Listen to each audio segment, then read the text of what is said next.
మాతా key జై. జీరాంజీ పథకం ద్వారా దేశవ్యాప్తంగా ఉన్నటువంటి గ్రామాల ప్రజలకు ఎంతో ఉపయోగం చేకూరనుంది. గతంలో ఎంఎన్ఆర్జీఎస్ పథకమే ఇప్పుడు జీరాంజీ పథకంగా రూపకల్పన చేశారు. ఎంఎన్ఆర్జీఎస్ పథకం ద్వారా గతంలో మాన్యువల్ పద్ధతిలో ఉన్న కారణంగా ఎన్నో మోసాలు జరిగి అవినీతి అక్రమాలు జరిగినటువంటి పరిస్థితి ఉంది. అందుకే నరేంద్ర మోడీ గారి నేతృత్వంలో 2025 డిసెంబర్న ఈ యొక్క జీరాంజీ పథకాన్ని తీసుకురావడం జరిగింది.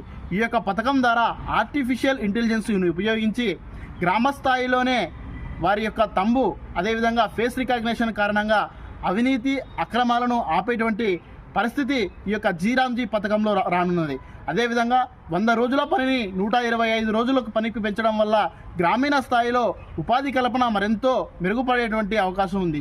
అదేవిధంగా పొలం పనులు చేసుకునేటువంటి సందర్భంలో 60 రోజుల పాటు విరామం కూడా ఈ పథకంలో చేర్చడం జరిగింది.